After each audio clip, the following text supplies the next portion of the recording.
The arrival of the Sudanese second Sufi Senate. In this episode, it is my pleasure to introduce the arrival of the second wave of the Sudanese Sufi Senate. So to discuss this topic, it is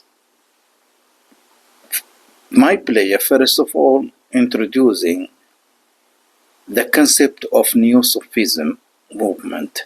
That is because the arrival of the second Sudanese Sufi Senate, by the way, is considered part and parcel of the Neo-Sufism movements.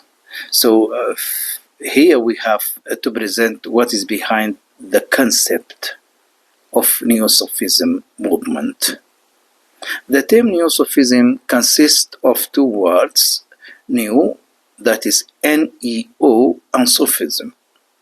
New means something new or updated or recent, while Sufism means the common name for various streams, Sufis in Islam. Thus, Neo-Sufism can also be defined as a new form of Sufism or renewal of Sufism in Islam. Furthermore, about the definition of Neo-Sufism, it has been said, in brief, it can be said that Neo-Sufism is a reassertion of Islamic values intact, namely sustainable life in all aspects of life and in terms of human expression. For this reason too, it can be said that the so-called Neo-Sufism was not entirely new, but rather be considered as Sufism is actualized in private and public life in accordance with the present conditions. It has also been stated that Neo-Sufism is used by scholars to describe a set of Islamic renewal movements in the late 18th and the early of 19th centuries. The activist sense of renewal and reform of Sufism developed over a long period. Fadlur Rahman, a notable Pakistani thinker, considered to be behind the concept of Neo-Sufis, he was the first to label these tendencies. Here, Neo-Sufi. The term began to mean a cluster of developments and organizations. This led to various interpretations of the concept. No consensus on the use has been reached. That is the view of John Vol, 2008. Alexander Kench, 2002, argues that the concept of Neo-Sufism was created by Western colonialists to refer to a reformed Sufism that emphasizes political activism and the enforcement of Sharia.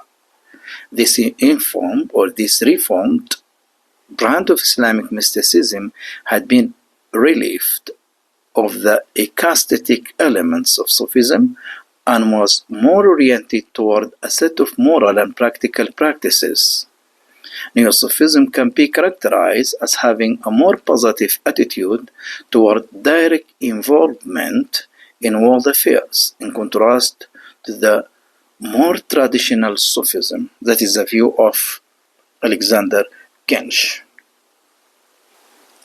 Neo-Sufis, by the way, were contrasted, as has been stated by some researchers in the field, were contrasted with traditional Sufis by their concern for the socio-moral reconstruction of Muslim society, their preoccupation with Hadith studies of the saying of the Prophet Muhammad ﷺ, and a negative view of Ibn Arabi, that is, views of Ufahi and Red Take, 1993.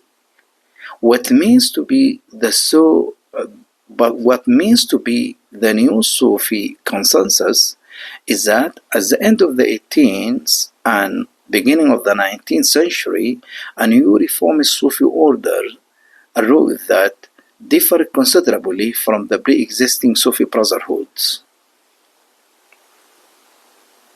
Neo-Sufism, a movement said to be characterized by a rejection of the ecstatic and metaphysical side of Sufism in favor of strict adherence to the Sharia, and by striving for union with the spirit of the Prophet instead of union with God.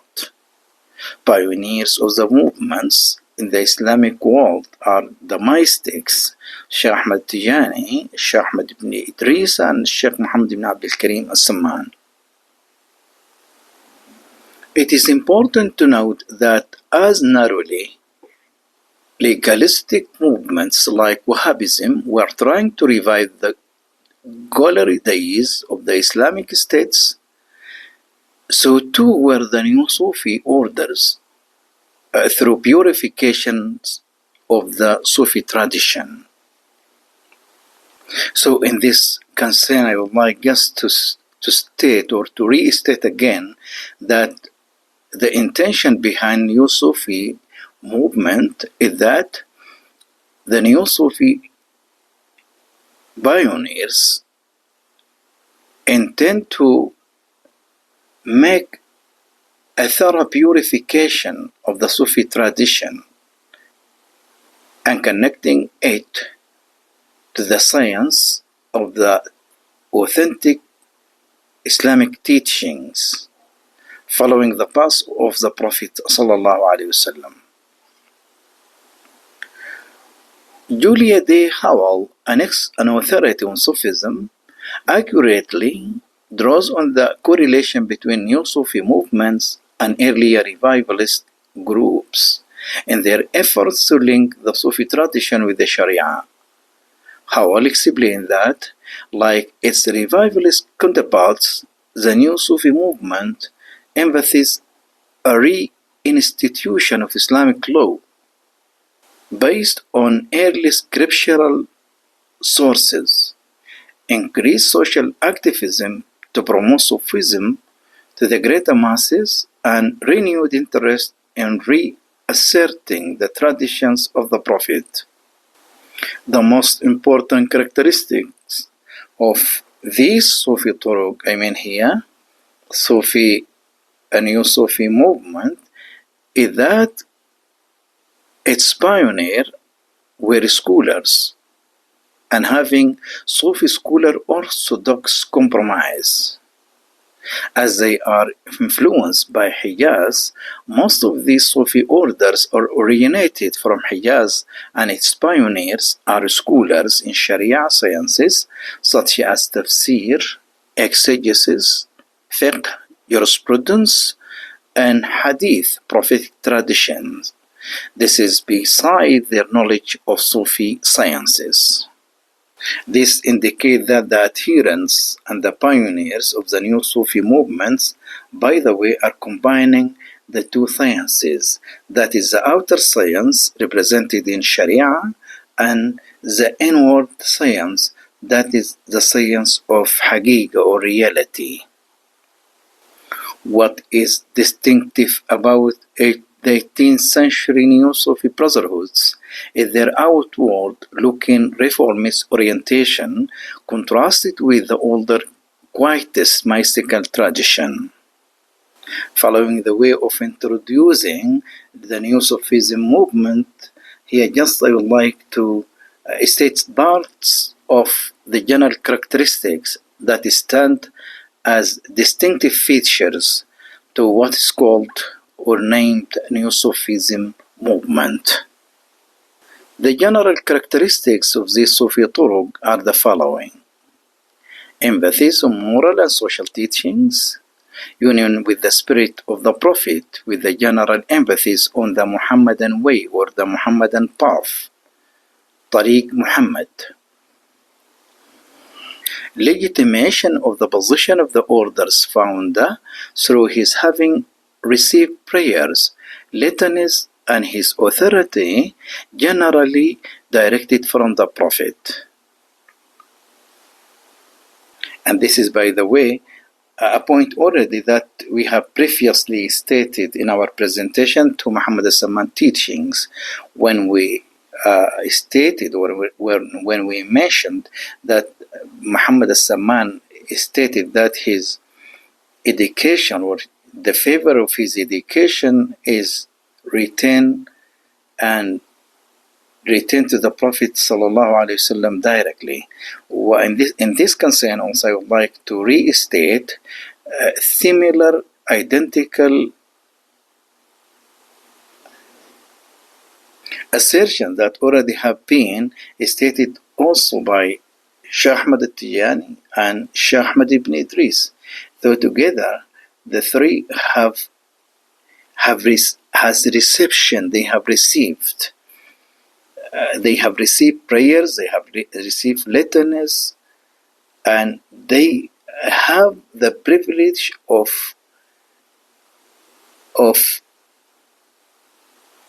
having the meeting with the Prophet in public. That is just one of the attributes and characteristics through which the Sufi, Neo-Sufi movement pioneers have experience in the way of forming their school of thought. I mean here their movement, which you consider, by the way, is not just a mere of tariqa, rather it is something that having to do with the comprehensive hope and the comprehensive wish to the whole ummah. Other characteristic of the school, I mean here the Neo-Sufism movement, creation of mass organizations hierarchically structured under the authority of the founder and sometimes his family. Other characteristic, renewed emphasis on hadith studies, in addition to rejection of taqlid and assertion of the right to exercise ijtihad, the will to take political and sometimes militant measures in defense of Islam. This is another, by the way, characteristics that stand as an example to the general characteristics of the Neo-Sufi movement. So Neo-Sufi orders exhibit most, if not all, of the following properties. Number one, charismatic founder of the modern age who claims a privileged status as inheritor or gatherer of the spiritual power of older senates. Veneration for the latter is largely subsumed within his own, thus providing him with the spiritual authority to revive reform and adapt the tariqa to contemporary times. Number two, founders' claim of direct spiritual dispensation from much older senates, often the Prophet or his immediate family, thereby validating formation of the order.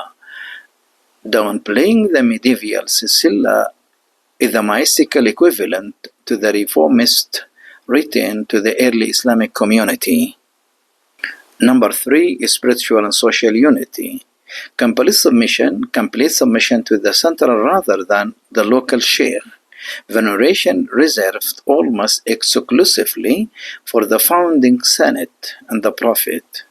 Social unity is maintained through centralized social organization and uniform codes of behavior, defining a sharp social boundary between members and non-members, intolerance of multiple or nominal affiliation.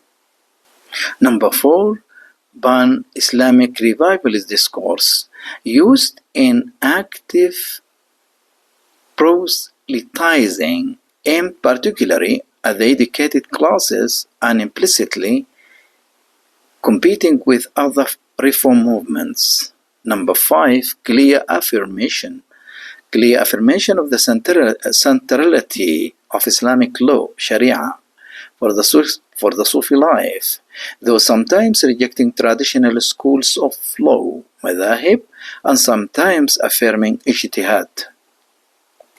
One of the clearest characteristics of the Neo-Sufi phenomenon is the status assigned to the Prophet in Sufi tradition. According to Hoffman, scholars have long noted that Prophet Muhammad assumed increasing importance in Sufi thought and practice over the centuries. For Sufis, belief in Muhammad's perfection often went beyond the standard affirmation of his humanity, of his immunity from error, and sometimes went so far as the assertions of the Spanish Arab Gadi Yad that Muhammad had assumed all the qualities embodied in the 99 beautiful names of God.